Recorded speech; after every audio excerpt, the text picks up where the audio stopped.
Parce qu'il est essentiel d'être conseillé, CGECO accompagne votre entreprise de sa création à sa transmission.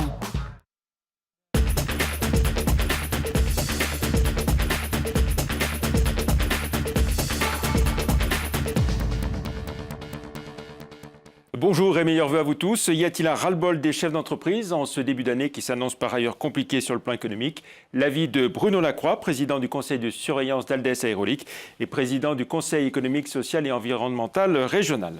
À retenir aussi dans l'actualité économique de ces derniers jours, la mécanique qui continue d'embaucher, un mariage dans l'orthopédie, un partenariat entre Siparex et Erail, la croissance de la population dans la région, la stabilité du trafic à Saint-Exupéry et puis coup de projecteur sur le début des soldes. Le secteur de la mécanique s'offre une campagne sur le thème « La mécanique bien plus qu'une industrie ». En Rhône-Alpes, première région mécanicienne de France avec 18 milliards d'euros de chiffre d'affaires, dont 42% à l'export et 127 000 salariés. Le secteur embauche bon an mal an quelques 15 000 personnes. Au fait, qui a dit que plus personne ne recrute en France. Orthopédie, mariage à 3 dans la région avec le rapprochement des sociétés Ormil, Dannet, Sauber et FAG qui donne naissance au numéro 2 français du matériel orthopédique. L'union de ces 3 spécialistes donne naissance à un ensemble de 200 collaborateurs répartis sur 5 sites avec un siège à Saint-Georges-de-Renens. Le groupe de capital investissement lyonnais Siparex vient de signer un partenariat stratégique avec Erail, entreprise Rhône-Alpes internationale, afin de promouvoir et d'accélérer le développement international des quelques 240 entreprises accompagnées par Siparex, dont plus des 3/4 ont d'ores et déjà une activité hors de France. Erail met à leur disposition son réseau de 150 professionnels présents dans 21 pays. Belle croissance de la population dans la région. Les chiffres publiés par l'INSEE font apparaître une hausse annuelle de 0,9% entre 1999 et 2010, avec 6 230 000 Rhône-Alpins au total, soit un dixième de la population française. Dans le Rhône, croissance de 0,8% à 1 725 000 habitants, tout comme à Lyon, qui arrive à 484 300 habitants. Le Grand Lyon se situant quant à lui à 1 300 000 habitants. Le chiffre du jour à présent, 8 451 039. C'est le nombre de passagers à Saint-Exupéry en 2012, soit une croissance infime de 0,2%. Après, il est vrai, 5 années à la hausse. C'est l'international qui tire le trafic avec une croissance de 2%, tandis que le trafic national recule. C'est parti ce matin pour les soldes d'hiver 2013. 5 semaines de prix cassés qui avaient déjà commencé depuis plus d'une semaine avec les soldes privés non officiels. Les explications de Guillaume Berthoin et de Bertrand Frachon. Le rush des soldes d'hiver a commencé ce matin. Selon une enquête Ipsos, le budget moyen par personne serait en baisse cette année, 223 € contre 244 l'an dernier. Là aujourd'hui, on est à 300 €. Ça devrait être suffisant normalement. Pour nous, oui, moi et mes 2 filles. C'est à peu près le budget, j'allais dire entre 200 et 300 €, donc oui, c'est le budget. Après, il faut faire un choix et c'est compliqué. C'est moins que les autres années, bien sûr. Les autres années, si j'avais un budget de 400 € pour mon mari et puis pour moi-même. Pour les commerçants, ces soldes pourraient permettre de compenser un début d'hiver morose. Plus de stock égale des rabais plus importants dès les premiers jours. Habituellement, on démarque à moins 30 sur les premiers jours. Là, on est entre moins 30 et moins 50, ça dépend des produits. L'hiver a été doux jusqu'à présent et c'est vrai qu'il nous reste pas mal de grosses pièces. Donc les soldes sont attendus. Puis une petite vague de froid, ça serait merveilleux. Les soldes, c'est jusqu'au 12 février. Voilà, un rendez-vous à présent, le salon des loisirs d'eau Eurexpo, les 11, 12 et 13 janvier, avec entre autres Yann Arthus Bertrand. C'est la 2e édition du salon porté sur les fonds baptismaux par Didier Marot et la société Soleidad. On retrouve à présent notre invité, Bruno Lacroix, bonjour. Bonjour Jean-Pierre Vacher. Vous êtes une voix qui fait autorité dans le monde patronal à Lyon. Vous avez exercé de très nombreuses responsabilités patronales et professionnelles, président du conseil de surveillance d'Aldes Aérolique. Vous êtes aussi jusqu'à la fin de cette année le président du CESER Rhône-Alpes, le conseil économique, social et environnemental. Alors les débats autour de la fiscalité appliquée aux entreprises et à leurs dirigeants ont beaucoup fait parler ces derniers temps. On a parlé de ras-le-bol et d'exaspération des patrons. C'est votre cas ? Le problème de la fiscalité est à mettre au regard pour les entreprises de leur compétitivité. Il est évident que plus vous chargez les entreprises dans le domaine de la fiscalité ou dans le domaine des charges sociales, plus ça pèse sur l'ensemble des coûts des entreprises et moins les entreprises sont compétitives. Or, comme on sait que les entreprises françaises ont déjà des marges excessivement réduites, Ce surcroît de charges et de fiscalité va encore réduire ses marges et cette compétitivité. Donc ça, c'est le premier point. Le deuxième... Par rapport aux chefs d'entreprise, vous-même, est-ce que vous avez eu la tentation de Genève ou de Bruxelles, par exemple? Non, parce que je ne fais pas partie de ceux qui touchent des montants taxables à 75%, remis en cause d'ailleurs. Et même si je n'en fais pas partie, je trouve assez scandaleux de vouloir surtaxer ces personnes qui sont dans des comités de direction de nos grands groupes. Or, les grands groupes français tirent l'économie française aujourd'hui. Et le grand risque, c'est de voir ces groupes envoyer leurs équipes s'installer à l'étranger et donc perdre de la matière fiscale en France. Donc ça, c'est un point qui est important. C'est la même chose en ce qui concerne les problèmes de taxation et de surtaxation maintenant à l'ISF, où depuis 1981, 500 fortunes par an quittent la France. Depuis 2 ans, c'est plus 500, c'est 3000 ou 4000 par an qui quittent la France. C'est autant d'investisseurs de moins qui n'investiront plus dans les entreprises françaises. Et ce qui me semble le plus grave, c'est que ce ne sont plus seulement des fortunes qui partent, ce sont aussi des jeunes qui sont lassés des contraintes de la France dans tout domaine et qui partent s'installer d'entrée de jeu à l'étranger pour créer des entreprises à l'étranger. Donc c'est autant de matières grises et d'entrepreneurs qui disparaissent et qui ne tireront plus le tissu économique français. Et pourtant, en termes d'accueil des investissements étrangers, la France accueille toujours beaucoup d'investissements. La France accueille encore effectivement des investissements d'entreprises étrangères. Ceci étant, si les conditions étaient meilleures, personne ne dit qu'il n'y en aurait pas plus.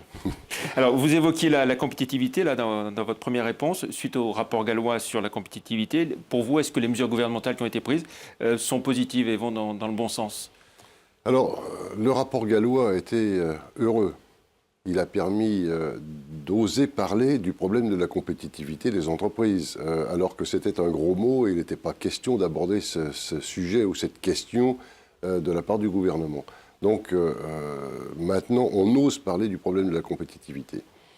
Le rapport gallois a proposé un certain nombre de mesures et malheureusement, le pacte de compétitivité qui a été mis en place ne répond pas aux attentes et aux mesures qui étaient proposées par Gallois. Il a été dit à un moment donné qu'il fallait créer un choc de compétitivité pour les entreprises. Ce choc de compétitivité ne peut être positif et intéressant qu'à partir du moment où l'État lui-même, j'allais dire, rentre dans un choc de compétitivité globale du pays en prenant les mesures de réduction des charges. Or, nous sommes le pays qui a le plus de prélèvements obligatoires en Europe, à peu de choses près, à un pays près. Donc c'est d'abord la compétitivité de l'État français qui doit être restaurée pour aider les entreprises à améliorer leur propre compétitivité. Pourtant, il y a des efforts qui sont faits en matière de réduction des déficits. Insuffisants selon vous Si vous regardez les choses de près, c'est une moindre augmentation des dépenses de l'État.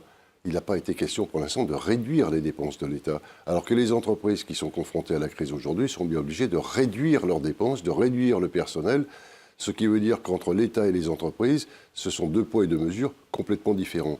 Et la fameuse mesure du crédit d'impôt compétitivité emploi, le CICE, ne fera à peine que compenser le surcroît de charges sociales que les entreprises supportent en 2013. Ça porte quand même sur 20 milliards d'euros. Oui, mais ça ne fait que la compensation. Donc je vous surcharge de 10 ou 15 milliards d'euros et je vais vous rendre 10 ou 15 milliards d'euros. Bon, donc c'est pas très sérieux. Oui. Un mot sur les négociations des partenaires sociaux sur tout ce qui a trait au domaine du droit du travail. Est-ce qu'on se dirige enfin vers une sorte de flexi-sécurité à la française? Cette négociation est indispensable dans le cadre de la compétitivité dont on parlait. La rigidité du marché du travail est telle pour les entreprises qu'elles n'osent plus embaucher car, compte tenu des fluctuations d'activité, elles ont beaucoup de difficultés en fait, à se séparer du personnel et à rompre des CDI. Le problème des négociations depuis de nombreuses années, c'est qu'il y a toujours une exigence de contrepartie. Alors, les contreparties qui sont demandées aujourd'hui du côté patronal, c'est de taxer les CDD, dits abusifs. Je ne vois pas en quoi la taxation des CDD améliorera le problème de l'emploi, ou d'obliger les entreprises à une mutuelle obligatoire pour tout le monde. Or, si on cherche une meilleure compétitivité, ne faut pas mettre de contrepartie. Il faut donner aux entreprises plus de souplesse pour embaucher et pour pouvoir se séparer du personnel si la conjoncture, malheureusement, ne permet pas de le conserver. Mais il ne faut pas mettre de contrepartie en face qui reprend une partie de la compétitivité qu'on leur donne. Donc vous êtes en train de dire que le patronat ne signera pas d'accord? Écoutez, je ne suis pas négociateur, je ne suis pas dans les équipes qui pilotent ça, mais ma vision est celle que je vous donne. Oui. Quel jugement portez-vous sur la situation économique là, en ce début d'année en France, puis on verra la région après? Je crois que malheureusement, tout le monde sait que la situation économique n'est pas très bonne. Il faut le dire aussi clairement que ça. L'année 2012 se termine sur une progression du PIB qui va être voisin de 0.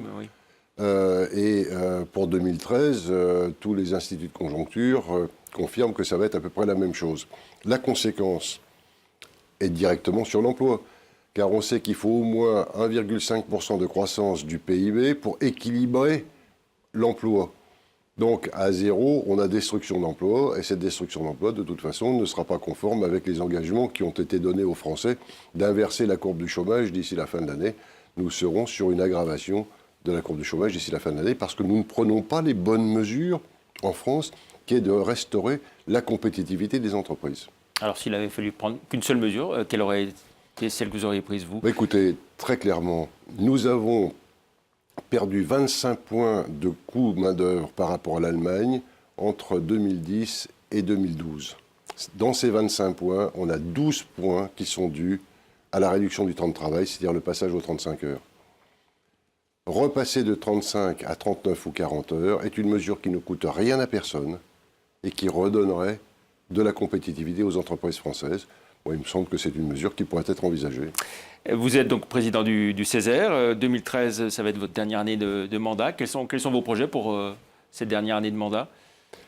Eh bien, c'est continuer et terminer les travaux en cours du Conseil économique et social, sachant que les conseils économiques et sociaux ont fêté fin d'année dernière leurs 40 ans d'existence, puisqu'ils ont été créés par la loi de 72 qui a créé les régions françaises, dont Conseil régional et Comité économique et social à l'époque, qui 10 ans après sont devenus Conseils économiques et sociaux. Ce qui est important, c'est de bien voir le rôle de ces conseils économiques et sociaux qui, dans la démocratie, a ce rôle de démocratie consultative et participe à la construction de la décision politique. Donc nous continuons à apporter au Conseil régional des éléments qui leur permettent de bâtir des politiques régionales plus efficaces pour les Rhône-Alpins. Très bien. Merci beaucoup Bruno Lacroix. Très bonne année à vous aussi. Et on se retrouve la semaine prochaine avec Monsieur Rollet, le directeur général de Point S. Merci, au revoir.